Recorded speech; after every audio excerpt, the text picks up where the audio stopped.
ప్రభునందు ప్రియమైన దేవుని బిడ్డలారా, ప్రకటన గ్రంథంలో 7 సంఘాల లేఖలను మనం గతంలో ధ్యానించుకున్నాం. జాగ్రత్తగా వినండి. 7 సంఘాల లేఖలలో తుయతైరా సంఘము ఒకటి. ఈ సంఘపు దూతకు కూడా ప్రభు లేఖ రాయించాడు. ఆ లేఖ ఎలా మొదలు పెట్టాడంటే మనం 19వ వచనంలో చూడొచ్చు. నీ క్రియలను, నీ ప్రేమను, నీ విశ్వాసమును, నీ పరిచర్యను, నీ సహనమును నేను ఎరుగుదును. మిగిలినటువంటి సంఘాలలో ఏ లోపాలైతే ప్రభు చూపించాడో ఈ తుయతైరా సంఘంలో అవి చూపించలేదు. వారి క్రియలు బాగున్నాయి. వారి దగ్గర ఎఫెసు సంఘములో కానీ ప్రేమ లోపించినట్టు లోపించలేదు. ప్రేమ ఉంది, విశ్వాసం బాగా ఉంది, మరి పరిచర్య విధానం బాగుంది, మంచి సహనం కలిగి ఉన్నారు. అంతేకాకుండా మొదటి క్రియల కన్నా కడపటి క్రియలు మరి ఎక్కువైనాయని కూడా ఈ సంఘాన్ని, ఈ దూతని ప్రశంసించటం జరిగింది ప్రభు. ఎఫెసు సంఘంలో ఆ మొదటి క్రియలు మళ్ళా చేయని హెచ్చరిక చేసినట్లు ఈ సంఘానికి చేయల. మొదటి క్రియల కన్నా కడపటి క్రియలు మరి ఎక్కువైనాయి అంటే నీ భక్తి జీవితం అభివృద్ధి చెందింది కానీ దిగజారలేదు. ప్రారంభపు మెట్టు కంటే మించిపోయావు కానీ నువ్వు తక్కువ కాలేదు అని ప్రభు ఘనపరిచి మాట్లాడాడు. అయితే అన్నీ బాగానే ఉన్నాయి. ప్రేమ బాగుంది, విశ్వాసం బాగుంది, క్రియలు బాగున్నాయి, అన్నీ బాగున్నాయి. అయితే ఒకే ఒక్క పెద్ద పొరపాటు ఒకటి నువ్వు నిర్లక్ష్యం చేశావని తుయతైరా సంఘపు దూతను ప్రభు మందలించటం జరిగింది. ఏమిటి అది అంటే 20వ వచనంలో ఉంది. అయినను ఏమనగా ఆ లోపం ఏంటి, ఆ తప్పు ఏంటంటే తాను ప్రవక్త్రినని చెప్పుకొనుచున్న యెజబెలను స్త్రీని నీవు ఉండనిచ్చుచున్నావు. జారత్వము చేయుటకును విగ్రహములకు బలి ఇచ్చిన వాటిని తినుటకును అది నా దాసులకు బోధించుచు వారిని మోసపరచుచున్నది అన్నాడు. యెజబెలను స్త్రీని నీవు ఉండనిచ్చుచున్నావు అన్నాడు. దేవుని సంఘంలో యెజబెలు ఉండటం సాధ్యమేనా? వాస్తవంగా మనకు తెలిసి పాత నిబంధనలో రాజుల గ్రంథంలో అహబు రాజు యొక్క భార్య పేరు యెజబెలు. బయలుదేవత ఆరాధకురాలు, జారిణి. అంతేకాదు చిల్లంగి విద్య తెలిసినటువంటి వ్యక్తి ఆమె. మాంత్రికురాలు, జారిణి, అలాగే బయలుదేవత ఆరాధకురాలు ఆమె. ఈ యెజబెలు దేవుని ప్రజల్ని తడబాటుకు గురి చేసింది. జీవము గల దేవుడైన యెహోవాను సేవించాల్సిన ఇశ్రాయేలు జనాంగం మొత్తాన్ని కూడా దాదాపు బయలు వైపు తిప్పేసింది. యెహోవా ప్రవక్తలను కొందరిని చంపించింది, కొందరిని పట్టుకోండని ఆజ్ఞ జారీ చేసింది. కొంతమంది తప్పించుకొని రహస్యంగా ఓబద్యా ద్వారా భద్రపరచబడ్డారు కొందరు. ప్రియులారా, బాగా గమనించండి. ఏలియా దేవుని చేత పంపబడిన వాడై ఇశ్రాయేలు జనాంగాన్ని ఏమని ప్రశ్నించాడో మనకు తెలుసు. మీరెన్నాళ్ళు 2 తలంపుల మధ్య తడబడుచుందురు అంటాడు. అంటే తడబాటుకు గురి చేసింది. యెహోవా దేవుడా, బయలుదేవుడా అర్థం కాకుండా గజిబిజి గందరగోళం చేసేసి దేవుని ప్రజల్ని దేవుని వైపు నుండి వేరే దాని వైపు మళ్ళించిన వ్యక్తి యెజబెలు. దేవుని సంఘంలో యెజబెలు ఉండటం ఏమిటి? సంఘదూత తన సంఘంలో ఆమెను ఉండనీయటం ఏమిటి? సంఘ నాయకుడు ఆమెని గుర్తుబట్టి కూడా ఎందుకు ఆమెని తొలగించలేకపోయాడు అనే ప్రశ్న మనం వేసుకుంటే కొంచెం ఆశ్చర్యం కలుగుతుంది. ఎట్లా ఉంటుంది యెజబెలు అని. కానీ ఉంది. వాస్తవంగా ఆనాటి యెజబెలు వచ్చి ఇప్పుడు సంఘంలో ఉందని కాదు. యెజబెలులో పనిచేసినటువంటి దురాత్మ ఏదైతే ఉందో అది తుయతైరా సంఘములో కూడా ఏలుబడి చేస్తుంది. అంటే యెజబెలు తప్పుడు బోధకు, తప్పుడు ఉపదేశానికి సాదృశ్యంగా మనకి నూతన నిబంధనలో ప్రకటన గ్రంథంలో దేవుడు చూపుతున్నాడు. పొరపాటు బోధలకు, తప్పుడు బోధలకు, లేఖనాలను అపార్థం చేసుకునే బోధలకు, మనల్ని పొరపాటులోకి నెట్టేసేటువంటి బోధలకు ఒక సాదృశ్యంగా యెజబెలు పేరు దేవుడు వాడాడు. అక్షరార్థంగా నిజంగా యెజబెలు అక్కడ లేదు, కానీ యెజబెలు అనగానే మనకు గుర్తు రావాల్సింది దుర్బోధ, లేక పొరపాటు బోధ, తప్పుడు బోధ, అబద్ధ బోధ. ఎందుకంటే సత్యదేవుని వైపు నుండి అబద్ధం వైపు మళ్ళించిన చరిత్ర నాటి యెజబెలుదైతే, ఏ ఆత్మ ఆమెలో ఉండి అలాగే ఇశ్రాయేలుని దారి మళ్ళించిందో అదేవిధంగా దేవుని సంఘంలో కూడా, తుయతైరా సంఘంలో కూడా అన్నీ బాగున్నాయి. ప్రేమ బాగుంది, విశ్వాసం బాగుంది, క్రియలు బాగున్నాయి, అన్నీ బాగున్నాయి. కానీ ఒక పొరపాటు బోధ ఒకటి రన్నింగ్లో ఉంది అక్కడ. సంఘదూతకు తెలుసు, సంఘనాయకుడికి తెలుసు ఈ బోధ ఉంది, ఇది పొరపాటు అని తెలుసు, కానీ దాన్ని ఉండనిచ్చాడు అని దేవుడు గద్దిస్తున్నాడు. దీన్ని ఎలా మనం చెప్పుకోవచ్చు అంటే, సంఘనాయకుడికి తెలిస్తే దాన్ని నెట్టేస్తాడు కదా బయటికి. వాస్తవంగా తెలిసి కూడా ఉండనిచ్చాడు అంటే ఇది ఏ విధమైందై ఉండొచ్చు?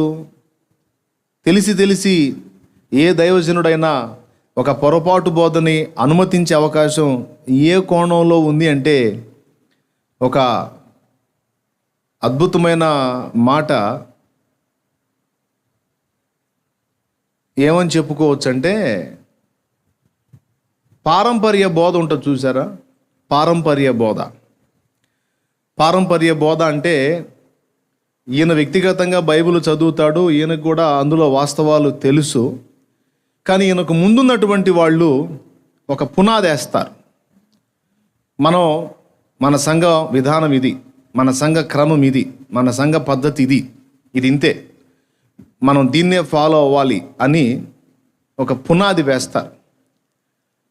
ఇది ముందున్నటువంటి దైవజనులు, ముందు తరాల దైవజనులు ఒక సంఘానికి.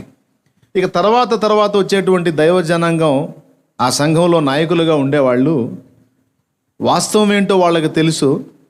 వాళ్ళు నమ్ముతున్న సిద్ధాంతాల్లో కొన్ని లోపాలు ఉన్నాయన్న గ్రహింపు కూడా వాళ్ళకు ఉంటుంది. కానీ మరి పారంపర్యంగా నేను సంఘ నాయకుడిని కాక ముందు నుంచి ఇది అమల్లో ఉంది, ఇప్పుడు నేను వచ్చి దీన్ని మార్చటం అనేది జరిగే పని కాదు. మా సంఘ పునాదులే అవి.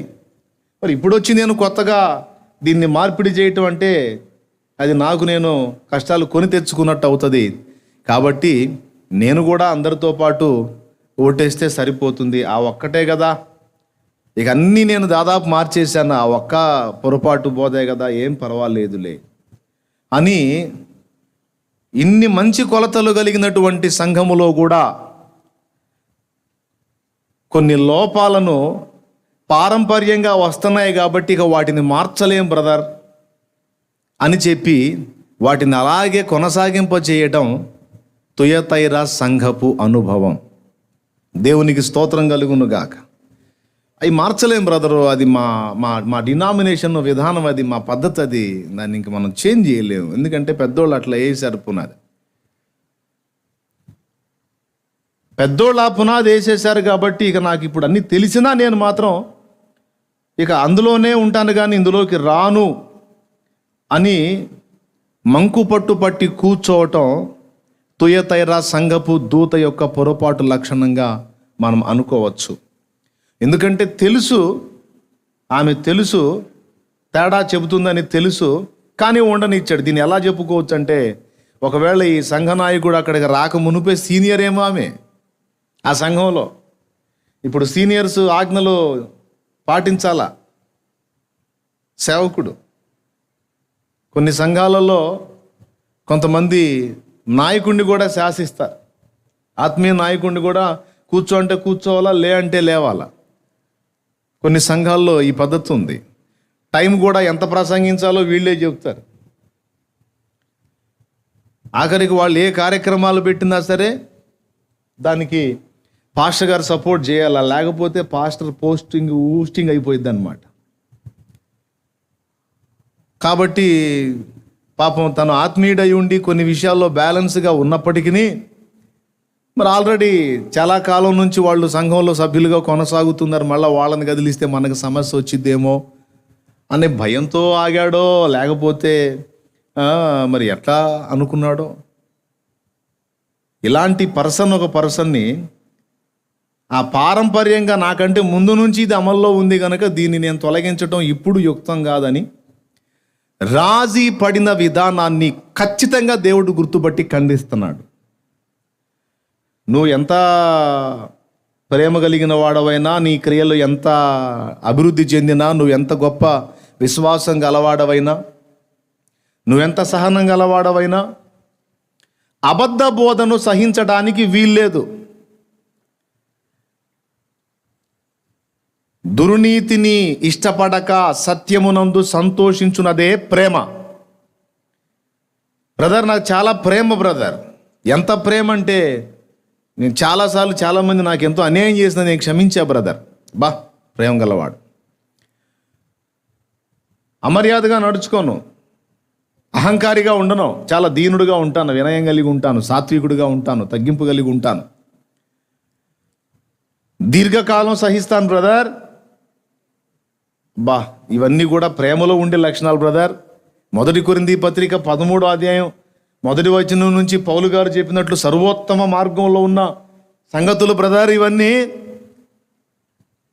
సంతోషం బ్రదర్, ఇవన్నీ ఓకే. కానీ మరి సత్యం సంగతి ఏంటి బ్రదర్? ప్రేమ దుర్నీతి యందు సంతోషపడుద్దా, సత్యమునందు సంతోషపడుద్దా? 1 కొరింథీ పత్రిక 13వ అధ్యాయము. చాలామంది ఈ ప్రేమ గురించి చెప్పిన మాటల్లో ఇవన్నీ నా దగ్గర ఉన్నాయని తెగ మురిసిపోతారు. ఏంటది అంటే 13:4 ప్రేమ దీర్ఘకాలము సహించును. నేను చదువుతానమ్మా, నువ్వు కొడిను. ప్రేమ దీర్ఘకాలము సహించును, దయ చూపించును. ఈ వ్యక్తి అనుకుంటాడు, నాకు సహనం ఉంది, నాకు దయ కూడా ఉంది, ప్రేమ మత్సరపడదు. నాకు లేదు బ్రదర్, నాకు అసలు ఎవరు అభివృద్ధి చెందుతుంటే వాళ్ళు నాకు నిజంగా వాళ్ళ కోసం ప్రార్థిస్తా బ్రదర్, నేను వాళ్ళు అభివృద్ధి చెందాలని. ఎంత మంచి బుద్ధి. ప్రేమ డంబముగా అవును బ్రదర్, నాకు డాంబికాలు ఉండవు, నేను చాలా మరుగును ఉంటాను, చాలా తగ్గింపు కలిగి ఉంటాను. ఇది కూడా ప్రేమతత్వమే, గొప్ప సంగతే. ప్రేమ డంబముగా ప్రవర్తింపదు, అది ఉప్పొంగదు, అమర్యాదగా నడవదు. నేను చాలా గౌరవనీయంగా ఉంటా బ్రదర్, చాలా మర్యాదస్తుడిగా ఉంటాను, నాకు ఈ లక్షణాలు ఉన్నాయి బ్రదర్. స్వప్రయోజనమును విచారించుకున్నదు. అవును బ్రదర్, నాకు త్యాగబుద్ధి ఎక్కువ బ్రదర్, నా స్వార్థం నేను చూసుకున్నాను, అసలు ఎదుటి వాళ్ళ క్షేమమే నేను ఆలోచించేది. అది కొలతలన్నీ బాగున్నాయిరా. త్వరగా కోపపడదు. లేదు బ్రదర్, నాకు అంత కోపం లేదు. అపకారాన్ని మనసులో ఉంచుకోదు బ్రదరు. ఎంతమందిని క్షమించాను అనుకున్నా నేను. ఉంచుకోను బ్రదర్, అప్పుడప్పుడే తీసేస్తాను, ఉండదు. ఎంత అద్భుతమైన కొలతలు. 6వ వచనం చూడండి. దుర్నీతి విషయమై సంతోషపడక సత్యమునందు సంతోషించును. ఇది ఒక మేజర్ పాయింట్ అండి. ఇక అన్నిటికీ తాళుకొనును, అన్నిటినీ ఓర్చును, అన్నిటినీ నమ్మును, అన్నిటినీ నిరీక్షించును. ఇవి ఆ పైన చెప్పినవి, ఇప్పుడు కింద చెప్పినవి అన్నీ ఓకే. కానీ ఈ 6లో దుర్నీతి యందు సంతోషపడక సత్యమునందు సంతోషించును అన్న మాట ఉంది చూసారా. ఇది ఆ పైనవి ఈ కిందవి అన్నిటికీ కూడా తలమానికం అంటారు చూడండి, అలాంటి పాయింట్ అది. ఇప్పుడు లోకస్తులు కూడా ప్రేమ ఉంటుంది తమ్ముడు. చిన్న ఎగ్జాంపుల్ చెబుతాను. లోకస్తులకి ప్రేమ ఉంటుంది. ఎంత ప్రేమ అంటే జంతువులు కూడా ప్రేమ ఉంది. మొన్న ఒక వీడియో చూపించాను, జింక వీడియో. తన పిల్ల కోసం తల్లి అలాగ మధ్యలోకి వచ్చేసి ముసలికి బలైపోయింది. దానికి కూడా ప్రేమ ఉంది. ఎంత ప్రేమ అంటే నిలువున తాను చంపేసుకునేంత ప్రేమ బిడ్డ కోసం. ప్రేమ ఉంది, జంతువుల్లో ఉంది, మనుషుల్లో ఉంది, అన్యుల్లో ఉంది. ఇప్పుడు పైన చెప్పినవి కింద చెప్పినవి అన్నీ కూడా అన్యుల్లో కూడా మనకు తగులుతాయి. అన్యుల్లో తగ్గింపు కలిగిన వాళ్ళు ఉన్నారు. వాళ్ళకి ఎంత స్థితి, ఉన్నత స్థితి ఉన్నా కూడా చాలా దీనంగా తగ్గించుకునే వ్యక్తులు ఉన్నారు. ఇప్పుడు మహాత్మా గాంధీని తీసుకుందాం. మహాత్మా గాంధీ ఒక కుళ్ళాయి పంచను పైన ఒక కండువా వేసుకొని తిరిగేవాడు. ఆయనకున్న పరపతికి, ఆయనకున్న పేరుకి, ఆయనకున్న స్థాయికి ఎందుకు ఆ స్థితి అంటే, నా భారతదేశ ప్రజలందరూ కూడా ఒంటి నిండా బట్ట కట్టిన నాడు నేను కడతా. చాలామందికి తిండి లేదు, చాలామందికి బట్ట లేదు, కాబట్టి నా దేశ ప్రజలకు ఇలాగా కష్టం ఉంది కనుక నేను ఒంటి నిండా బట్ట కట్టనని ఆయన విసర్జించాడు. మా చిన్ననాటి చదువుల్లో హెడ్ మాస్టర్ గారు ఒకసారి మహాత్మా గాంధీ గురించి వర్ణిస్తూ ఒకసారి ఒక చిన్న బాబు ఆయన దగ్గరకు వచ్చి, గాంధీజీ మీరు నిండుగా బట్టలు కట్టుకుంటే బాగుంటుంది కదా, మా అమ్మ టైలరు, మా అమ్మని అడిగి మీకు మంచిగా బట్టలు గుట్టిస్తాను, తొడుక్కుంటారా అని అడిగితే గాంధీజీ చిరునవ్వు నవ్వి, మరి భారతదేశ ప్రజలు ఇంతమంది ఉన్నారయ్యా, ఇంతమందిలో ఇంతమంది వస్త్రాలు లేకుండా ఉన్నారు, మరి మీ అమ్మ వాళ్ళందరికీ కుట్టగలిగిద్దా, అట్లా కుట్టే పని అయితే నేను వేసుకుంటానయ్యా అన్నాడట చిరునవ్వుతో. చిన్నోడికి ముచ్చటగా ముద్దుగా సమాధానం చెప్పాడు. మహాత్మా గాంధీ తాను క్రైస్తవుడని చెప్పుకున్నాడా? ఆయన్ని క్రైస్తవుడు అనగలమా? కానీ ఆయన ప్రవర్తన చూడు. అట్లాగా పైన చెప్పిన విషయాలన్నీ మనం ఏమేం చెప్పుకున్నామండి? దీర్ఘకాలం సహించును, దయ చూపించును, మత్సరపడడు, డంబముగా ప్రవర్తింపడు, ఉప్పొంగడు, అమర్యాద, ఇవి లక్షణాలన్నీ కూడా అన్యులలో కూడా మనకు దొరుకుతాయి. దొరుకుతాయి. కానీ అన్యులకి మనకి ఒకే ఒక్క పాయింట్లో పెద్ద తేడా ఉంది. ఏంటి ఆ పాయింట్ అంటే, వారు ఈ మిగిలినవన్నీ కలిగి ఉన్నప్పటికీ సత్యాన్ని పక్కన పెట్టారు. దుర్నీతి యందు సంతోషాన్ని వెతికారు. కానీ క్రైస్తవుడు అలా కాదు. క్రైస్తవుడు సత్యమునందు సంతోషించువాడు. దేవునికి స్తోత్రం కలుగును గాక. ఇక మిగిలిన లక్షణాలన్నీ వాళ్ళలో కూడా దొరుకుతాయి. కానీ వాళ్ళకి మనకి వ్యత్యాసం అర్థమైందా? వాళ్ళు సత్యాన్ని గుర్తించలేదు, మనం సత్యాన్ని గుర్తించాం. వారు అబద్ధంతో రాజీ పడిపోయారు, కానీ మనం అబద్ధంతో రాజీ పడలేక సత్యమేదో అని వెతికినందున సత్యదేవుణ్ణి గుర్తించి సత్య మార్గంలో నడుచుకోవడానికి ఇష్టపడి ముందుకొచ్చాం. కాబట్టి దీన్ని బట్టి వాళ్ళకి మనకి ఎక్కడ ఒకే ఒక పాయింట్లో వ్యత్యాసం ఏంటది అంటే, ఈ సత్యం దగ్గరే తప్ప ఇక పైన చెప్పినవి కింది చెప్పినవన్నీ కూడా వాళ్ళలో కూడా మనం చూస్తాం. కాబట్టి ఇక్కడ చెప్పినటువంటి కొలతలన్నిటిలో 1 కొరింథీ పత్రిక 13వ అధ్యాయంలో ప్రేమ గురించి చెప్పినటువంటి కొలతలన్నిటిలో అన్యులకి మనకి వ్యత్యాసం తీసుకొచ్చిన ఒకే ఒక వచనం ఏది, లేకపోతే లైన్ ఏది అంటే, దుర్నీతి యందు సంతోషింపక సత్యమునందు సంతోషించును ప్రేమ అన్న పాయింట్, ఆ వచనం. ఇది మీకు క్లియర్గా అర్థమైందని నేను అనుకుంటాను. నేను బ్రదర్ నాకు దీర్ఘకాలం సహిస్తాను బ్రదర్, నాకు కోపం తక్కువ బ్రదర్, నాకు సహనం ఎక్కువ బ్రదర్, నేను అన్నిటిని నమ్ముతా బ్రదర్, ఓర్చుకుంటా బ్రదర్ అని నువ్వు ఎన్ని ముచ్చట్లు చెప్పినా సంతోషమే, ఆలకిస్తాను. కానీ సత్యం విషయంలో నీకున్న పట్టింపు ఎంత, సత్యం కొరకు నీలో ఉన్న ఆశ ఎంత, ఆసక్తి ఎంత, రోషం ఎంత, తపన ఎంత, భారం ఎంత, దాని విషయంలో నీకున్న పట్టింపు ఎంత అనే సంగతిని నువ్వు ధైర్యంగా సత్యం కొరకు కూడా నేను రోషం కలిగి ఉన్నాను, ఆసక్తి కలిగి ఉన్నాను, భారం కలిగి ఉన్నానని చెప్పలేకపోతే, సాక్ష్యం ఇవ్వలేకపోతే, ఆ ప్రవర్తన నువ్వు చూపలేకపోతే నీ ప్రేమను శంకించాల్సి వచ్చింది. దేవునికి స్తోత్రం కలుగును గాక. టోటల్గా నీ ప్రేమే, నీలో ఉన్న ప్రేమ అనేటువంటి సద్గుణం ఏదైతే ఉందో అది మొత్తం కూడా తృణీకరింపబడే ప్రమాదం ఉంది. ఎందుకో చెప్తానండి, చిన్న మాట చెప్తా. ఇప్పుడు అన్యజనులకి మనలకి ఈ ఒక్కటే పాయింట్ తేడా అన్నాను కదా, ఇంకొంచెం వివరిస్తా దాన్ని ఎట్లనో. ఇప్పుడు సత్యం ఒక్కటి పక్కన పెట్టేసి అన్యజనులు దీర్ఘకాలం సహించి, క్షమించి, ప్రేమించి, మరి అన్నిటినీ తాళుకొని, అన్నిటిని ఓర్చుకొని, అన్నిటినీ నమ్ముతూ, అమర్యాదగా నడవక, స్వప్రయోజన విచారించుకొనక, మిగిలిన నీతి కార్యాలన్నీ వాళ్ళు చేసి ఒక సత్యదేవుణ్ణి పక్కన పెట్టి, సత్యాన్ని పక్కన పెట్టి వాళ్ళు నిత్య జీవం చేరతారా? దేవునికి స్తోత్రం చెప్పండి గట్టిగా. వాళ్ళు చేరతారా? ఏది వాళ్ళ దగ్గర ఉన్నటువంటి ఆ నీతి క్రియల ఆధారంగా వాళ్ళు చేరతారా? ఆ ప్రేమ కలిగిన క్రియల ఆధారంగా వాళ్ళు చేరతారా? చేరరు. దేని ఆధారంగా చేరతారు? అది ఇప్పుడు యేసు ప్రభువుని నేను నమ్ముకోను బ్రదరు, కానీ నేను ప్రేమ కలిగి ఉంటాను, సహిస్తాను, క్షమిస్తాను, త్యాగం చేస్తాను, అన్నిటిని తాళుకుంటాను, అన్నిటిని ఓర్చుకుంటాను, తొందరగా కోప్పడను, దీర్ఘకాలం సహిస్తాను అని నేను 100 ముచ్చట్లు చెప్తా. మీరు నాకు సంతకం పెడతారా? ఓకే బ్రదర్, అట్లయితే నువ్వు పరలోకం వస్తావని మీరు అనగలరా? చెప్పండి ఒక మాట, నాకు అనగలరా? ఇప్పుడు ఈ కొలతలన్నీ ఆశించిన స్థాయిలో నాకు లేకపోయినా సత్యదేవుడకు క్రీస్తుని నేను హత్తుకున్నట్లయితే ఆయనను బట్టి నేను నిత్య జీవం చేరగలుగుతాను.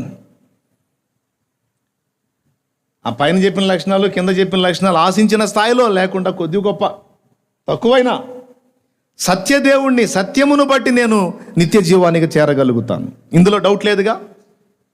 ఏసే సత్యం, ఏసే మార్గము, ఏసే సత్యము, ఏసే జీవమురా, ఏసే జీవమురా. ఈ పాట మనకు తెలుసు. యోహాను సువార్తలో 14:6 ఈ వచనం కూడా ఉందన్న సంగతి మనకు తెలుసు. యేసు నేనే మార్గమును, సత్యమును, జీవమును, నా ద్వారానే తప్ప ఎవడును తండ్రి యొద్దకు రాడు అన్నాడు. యేసు తన్ను గూర్చి తాను ఏం చెప్పుకున్నాడు? సత్యమును అని చెప్పుకున్నాడు. కాబట్టి సత్యమై ఉన్న యేసును బట్టి నేను నిత్య జీవం చేరగలుగుతాను. ఆ పై కొలతల్లో, ఆ కింది కొలతల్లో కొంచెం తేడాలున్నా, అంతగా దీర్ఘకాలం నేను సహించేవాడిని కాకపోయినా, అంతగా మరి భరించేవాడిని కాకపోయినా, అంతగా తాళుకునేవాడిని కాకపోయినా, ఏదన్నా నా క్రియలలో ఏదన్నా చిన్న చిన్న పర్సంటేజ్ లోపాలున్నా సత్యమును బట్టి, సత్యదేవుడైన క్రీస్తును బట్టి అయితే నేను వెళ్ళిపోతాను. డౌట్ లేదుగా.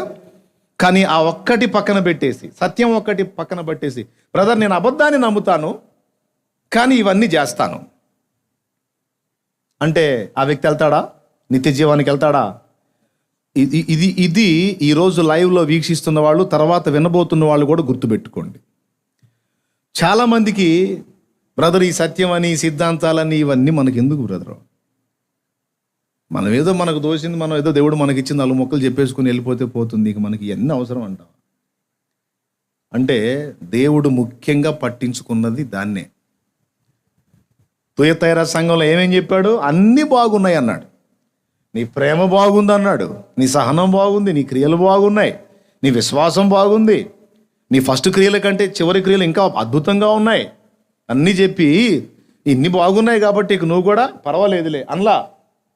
ఇవన్నీ బాగున్నాయి కానీ బాబు ఆ పొరపాటు బోధ సంగతి ఏమిటి నాయనా అన్నాడు. అది ఏముందిలే ప్రవ్వా, ఇదిగో ఇన్ని మంచి లక్షణాలు ఉన్నాయి, ఆ ఒకటే ఉందిలే ప్రవ్వా. రే బాబు నువ్వు వదిలిపెడతావురా, నేను వదిలిపెట్టను. ఎందుకంటే ఇవన్నీ కొంచెం అటు ఇటు అయినా అది వేరే సంగతి, కానీ సత్యము పొరపాటును కూడా మార్పు చెందకూడదు, అబద్ధము బోధించకూడదు. దేవుడు దాని మీద కేసు రాశాడు. దేవుడు నన్ను ఆయన పరిచర్యకు పిలిచినప్పుడు 2006లో నన్ను దేవుడు తన పరిచర్యకు పిలిచినప్పుడు ముందుగా నన్ను దర్శించి దేవుడు నాకు నేర్పినది ఏంటో తెలుసా? సత్యము. నాకు ఒక భయం, నా గుండెల్లో ఒక భయం ఏంటో తెలుసా?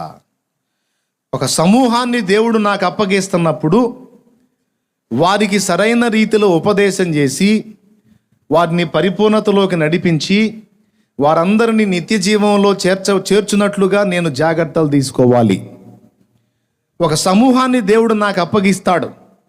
వాళ్ళ అమాయకులు, కొంత వాళ్ళకి తెలిసి ఉండొచ్చు, కొంత తెలియకపోయి ఉండొచ్చు, లేదా మొత్తంగా తెలియకపోయి ఉండొచ్చు. నేను చెప్పే ప్రతి మాటని వాళ్ళు నమ్ముతుండొచ్చు అమాయకంగా. కాబట్టి నేను వాళ్ళకి మార్గదర్శకుడుగా ఉన్నాను కాబట్టి సరైన రూట్లు చూపించాలి నేను. ఓసారి ఒక ఊరికి మేము ప్రయాణమై వెళ్ళాం. ఒక దగ్గరికి వెళ్ళేసరికి 3 రోడ్లు ఉన్నాయి అక్కడ.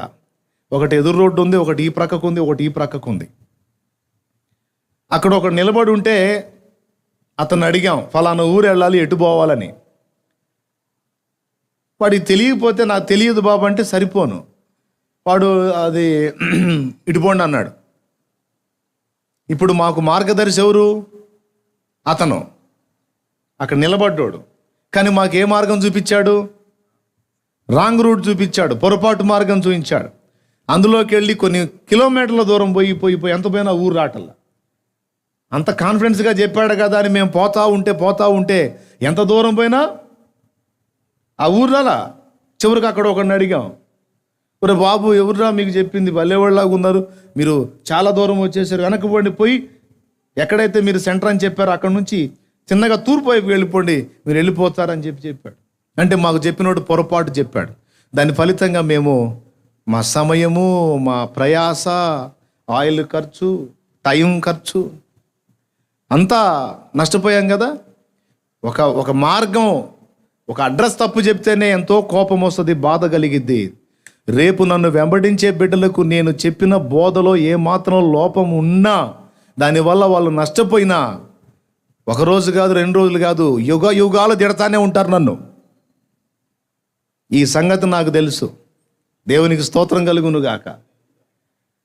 ఏదో నా బుర్రకు తోసింది, ఏదో నా నెత్తిన కిరీటం పెట్టారు కాబట్టి నేనే మొనగాడిని, ఇక నేను ఏదంటే అది అని నేను ప్రజలు నాకు జేజేలు పలికారని నా బుర్రకు తోచినట్లల్లా నేను మాట్లాడాను అనుకో, రేపు దేవుడు తంతాడు, నా పొరపాటు నడిపింపులో నష్టపోయిన ప్రజలు కూడా నిత్యంతో పర్యంతం కూడా నన్ను చూసినప్పుడు వాళ్ళకి మండుతూనే ఉంటుంది. పెద్ద మొనగాడు అనుకున్న వీడు తప్పుడు మార్గం చూపించి మమ్మల్ని అందరినీ మిస్లీడ్ చేశాడు, పొరపాటు బోధ చేసి మమ్మల్ని నిత్య జీవంలో ఒకవేళ చేర్చబడిన వాళ్ళైతే తక్కువ అంతస్తులో ఉంటారుగా, తిట్టుకుంటా ఉంటారు. తమరి దరిద్ర బోధ నమ్మి మేము ఈ గతి పట్టామని. ఒకవేళ అబద్ధాలు నమ్మి నరకానికి పోయిన వాళ్ళు ఇంకా దారుణంగా తిడతారు. ప్రియులారా, ఈ సంగతి నేను ముందే ఎరిగి ఉన్నందున దేవునికి నేను ప్రార్థన చేశాను. ఏమనంటే, అయ్యా, నా నోట నుండి మనుషుల ఆత్మలకు నష్టం కలిగే ఏ అబద్ధము కూడా రాకుండా నన్ను కాపాడు. సత్యమే ప్రజలకు చెప్పాలి, సత్యమే బోధించాలి. సత్యము బోధించి వారిని నీ చిత్తానికి, నీ సంకల్పానికి సరైన రీతిలో సిద్ధపరచాలి. నన్ను అనుగ్రహించు నాయనా, నన్ను జాగ్రత్త చేయి నాయనా అని నేను దేవుణ్ణి వేడుకున్నందున ఆయన మహాకృప చేత ఈ కడవరి కాలంలో నాకు ఒక సమూహాన్ని అప్పచెప్పక మునిపే నన్ను సత్యం వైపుకు మళ్ళించి ఇదే త్రోవ, దీనిలో నడువని అనేక సంగతులు నాకు ముందటనే దేవుడు ఎరిగించినందున ఈరోజు నేను ధన్యుడనయ్యాను. కొన్నిసార్లు నేను వాస్తవం మాట్లాడి కొంతమందికి అయిష్టుడనవుతానని నాకు తెలుసు. షాలేము రాజన్న అంత ఆత్మీయుడు, ఇంత మంచోడు, అంత మంచోడు అని నా గురించి మంచిగా గొప్పగా ఊహించుకున్న కొంతమంది వారు నడుస్తున్న సంఘంలో ఉన్న పొరపాటు ఏదన్నా నేను ఎత్తి చెప్పాను అనుకో, వాళ్ళ మనసు గాయమైపోయి అన్న ఆ విషయాలు చెప్పకుండా ఉంటే బాగుండు, అన్న ఆ సంగతులు చెప్పకుండా ఉంటే బాగుండు, అందరూ వాటి జోలికి పోకుండా పై పూతలు పూసుకుంటా పోతున్నట్టు అన్న కూడా అట్నే పూసుకుంటా పోతే బాగుండు, చక్కగా అందరి ప్రశంసలు, అందరి మన్ననలు పొందుతాడు. ప్రియులారా, నేను కూడా అలాగా కొంతమంది అనుకున్నట్టు నేను ఆలోచిస్తే మరి ఇక సత్యం ఎవరు చెప్తారు? ఎంతమంది ఉన్నారు? నేను చెప్తాను. పాపం ఈ సత్యం కొరకు వెంపర్లాడుతూ రోషం కలిగి తప్పించేటువంటి వాళ్ళు, బాగా గుర్తింపబడ్డ ఆత్మీయ నాయకుల్లో నాకు తెలిసి ఒకరిద్దరు మినహాయించి ఇంకెక్కువగా కనపడలేదండి. రే బాబు, సత్యంరా, సిద్ధాంతంరా, పునాదులు జాగ్రత్తరా బాబు అని మొత్తుకుంటున్న వాళ్ళు, గతించిన వాళ్ళని మినహాయిస్తే ప్రస్తుత తరంలో ఉన్నోళ్లలో ఒకరిద్దరు మినహాయించి నాకు ఇంకా ఎక్కువ మంది కనబడలా. ఎవరినో కించపరచాలని నేను ఈ మాట చెప్పట్లా. నేను చేసే ఉపదేశాన్ని, నేను చెప్పే ఈ మాటల్ని దైవ జనాంగం కూడా వింటారని నాకు తెలుసు. అందరూ ఆలోచిస్తారని చెప్తున్నా. జస్ట్ మనం ఏదో నేను ప్రసంగం దంచుతున్నాను అనుకోవద్దు. సోదర భావంతో మనందరం ఫ్రీగా మాట్లాడుకుంటున్నాం అన్నట్లు. నేను ఈ విషయాలు ఎత్తకుండా ఏదో వేరే సంగతులు మాట్లాడుకోవచ్చు, కానీ దేవుని ఆత్మ నన్ను బలవంత పెడుతున్నాడు. ఏమనో తెలుసా? ఇతరుల మనస్సుల్లో నువ్వు ఖండించి దిద్దుబాటు చేసేటువంటి ఉపదేశం చేసినప్పుడు వాళ్ళ మనస్సుల్లో నీకున్న చోటు పోతుంది అని నువ్వు ఆలోచించినట్లయితే అసలు నీవు నాకు దాసుడవే కాదు అని దేవుడు మాట్లాడుతున్నాడు. నేను మనుషులను సంపాదించుకొన చూచుచున్నానా? మనుషుల దయను సంపాదించుకొన చూచుచున్నానా? నేను మనుషుల దయను సంపాదించుకొన చూచువాడనైతే క్రీస్తు యేసునకు దాసుడను కాకయే పోదును. గలతీ పత్రిక 1:10 పౌలన్న మాట అది. నిజమాడినందున మీకు శత్రువునైతినా అంటాడు. కొంతమందికి బాధ కలుగుద్ది, కొంతమందికి నొప్పి కలుగుద్ది. ఈ సంగతులు ఎందుకు? ఎక్కడ దాకా వద్దు, ఏ సంగతో వద్దు. సంఘం ఎప్పుడు ఎత్తబడుతుంది అన్న విషయంలో కొంతమంది, చాలామంది పెద్ద పెద్ద దైవజనులందరూ కూడా వాళ్ళందరి కాళ్ళు కడగడానికి కూడా పనికిరాం మనం, అంత గొప్ప సేవ చేసిన మహానుభావులు. కానీ ఈ విషయంలో వాళ్ళకి అందిన ప్రత్యక్షత అంతవరకు దాన్ని అలాగ చెప్పున్నారు. కానీ మనం లేఖనాన్ని ప్రత్యేకంగా పరిశీలించినప్పుడు ఖచ్చితంగా శ్రమలలోనే సంఘము పరిపూర్ణ సిద్ధి పొంది ఎత్తబడుతుంది అని నేను నమ్మి లేఖనానుసారంగా బోధిస్తూ ప్రకటించినప్పుడు శ్రమలు అసలు మనకి ఏ విధమైన శ్రమలు ఉండవు, శ్రమలన్నిటికీ ముందే సంఘం వెళ్ళిపోతుంది అనే బోధలో పెంచబడిన వాళ్ళందరికీ కూడా కొంచెం గాయం కలిగి అవసరమైతే వాళ్ళ మనస్సుల్లోంచి నా ప్లేస్ కూడా కొట్టేయచ్చు. ఇప్పుడు మరి వాళ్ళ మనస్సుల్లో ప్లేసు సంపాదించడానికి నొప్పించక